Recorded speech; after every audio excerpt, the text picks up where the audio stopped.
Today is the second part of our four-part series on life, and particularly on in vitro fertilization. Last week, we tried to establish the principles, and one person said it was a weak homily, Father. She said I didn't get into it enough, so I thought I was doing the right thing. Anyway, we established the principles that we are all loved by God, we all suffer. One of the greatest sufferings is not being able to have children. Jesus hears our pain, and after affirming us, he asks us to respond as he would. So now let's today address the morality of IVF with a question, beginning with a question. What were the circumstances of our conception? What were the circumstances of your conception? So some of us might have been conceived in marriage in an act of true self-giving. Some of us might have been conceived during an act of lust. Some of us might have been conceived outside of marriage, maybe in a one-night stand, hopefully not through sexual abuse. And finally, some of us might have been conceived through IVF. 2 points here. The manner in which we are conceived is important because not all are morally equal. Some kinds of methods of conception would be good, some would be bad. Second, in spite of this, no matter what way in which we are conceived, our dignity as being made in the image of God is always unchanged. Now, how do we know that? We know that through science. No. We know that through medicine. Of course not. So medicine and science can't say anything about these moral, philosophical, and spiritual issues. The truth that we are made in the image of God is written deep in the heart of every person, but it rests on the authority of the Bible.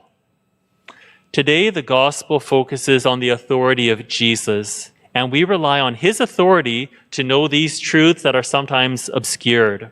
The gospel says, the disciples went to Capernaum, and when the Sabbath came, Jesus entered the synagogue and taught.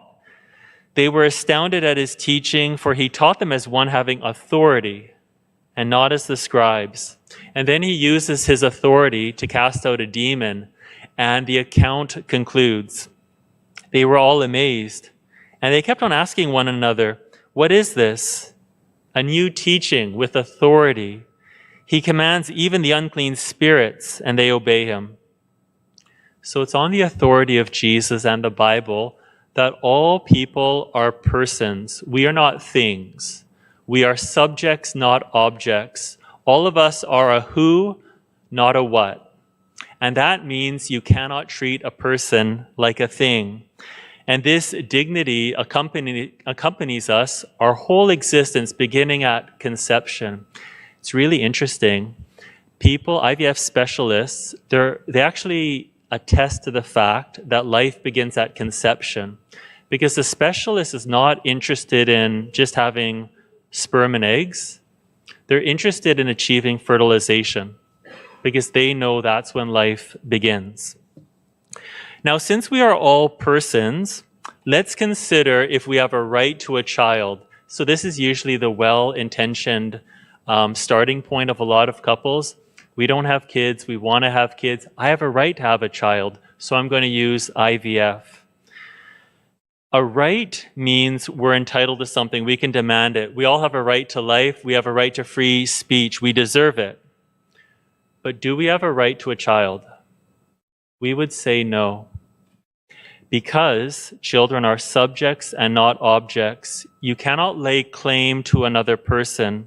Slavery is wrong because you possess another person. The church has never taught that married couples have a right to children.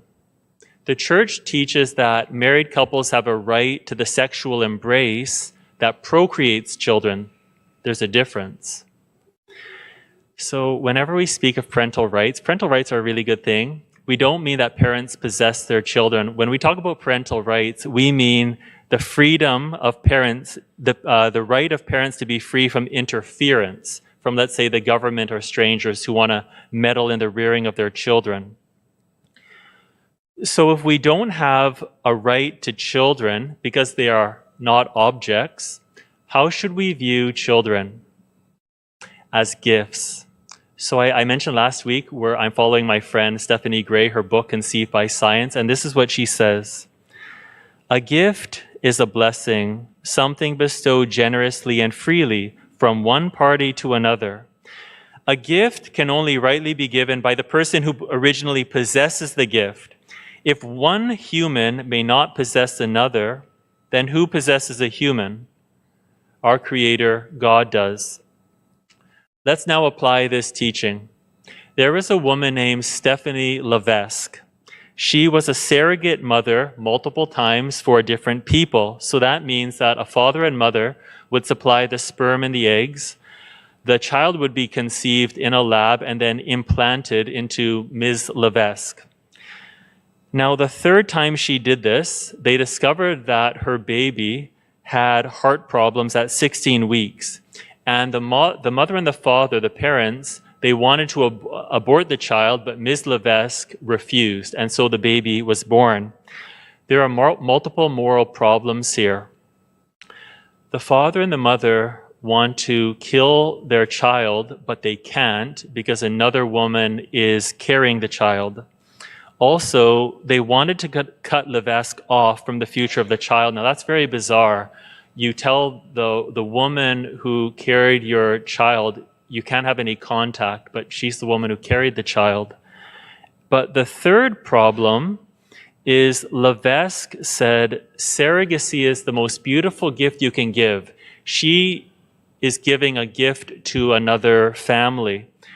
And this leads to the fundamental moral problem with IVF. It's not her gift to give. There's only one person who can give the gift of another person to another, and that is God. Hopefully this will become clearer next week when we see how IVF specialists, they play God. They choose which embryos are fit to survive and which will be experimented on.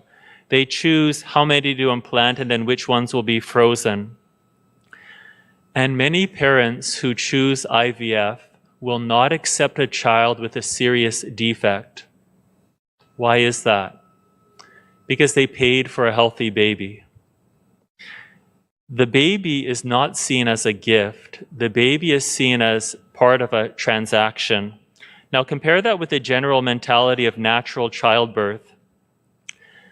We always accept the children we're given, even if they have problems, because they're a gift. Even if we're sometimes not ready for the child, they're still a gift. And if our children have some serious defects, we accept it because that's who we were given. Now, IVF flips this mentality. We can choose the sex of our child. We choose the ones with the higher probability of survival. And if we think the gift has a defect, we can return it. And IVF is also different from adoption because adoption is child-focused. So the goal is to find parents who will help this child. But IVF is parent-centered. It's about creating children to satisfy the needs of parents. This also explains why no couple who ever gives birth naturally, they never just procreate a child just so that they can give it to another person. There are further examples of the objectification of people through IVF. In current IVF procedures, there are always more embryos fertilized than implanted. One fertility clinic in Kansas said, most couples have at least 3 to 5 or more embryos frozen to increase their chances of IVF success and/or to use for future IVF cycles when they are ready for baby number 2, 3, or 4. Another couple shared how they had 31 eggs retrieved, 15 of which were fertilized, 12 were considered viable, meaning 3 were tossed away, and then 5 were considered really good. They implanted 2 and froze the other 3. What happens to all these frozen embryonic persons? Dr. Sonia Kashyap, who teaches at UBC, said 80 to 90% of frozen embryos survive the thawing process, which means that 10 to 20% don't survive when being thawed. Is it right to endanger many children to create a few?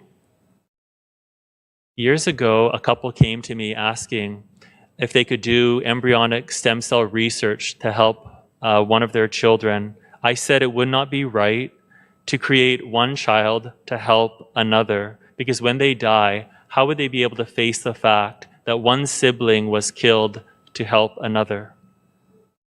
In the United Kingdom, between 1991 and 2015, 2.3 million embryos were discarded, while in the United States, 1 million are in freezers.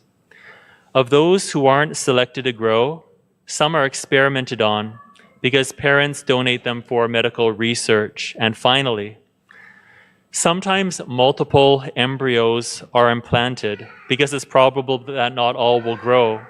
But sometimes all those embryos do start growing. And so one clinic says, if multiple pregnancies occur, a multifetal selective reduction procedure, abortion, can be considered. This procedure is performed at approximately 10 weeks of pregnancy and involves injecting a salt solution into one or more of the gestational sacs. The solution is essentially a poison that kills the 10-week-old person. So to summarize, even if a married couple really wants a child, IVF is wrong because, number one, it puts children in grave danger because many don't survive.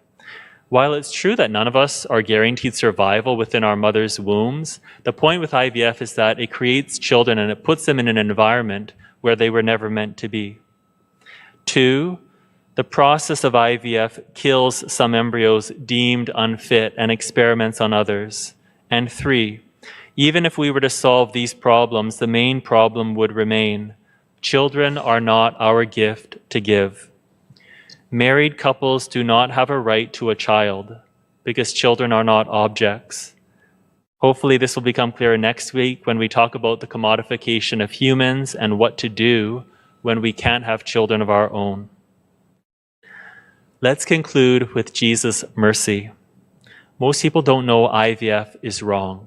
And so if we didn't know it was wrong when we did it or supported someone in doing it, there would be no sin, because you can't be guilty of something you didn't know was wrong.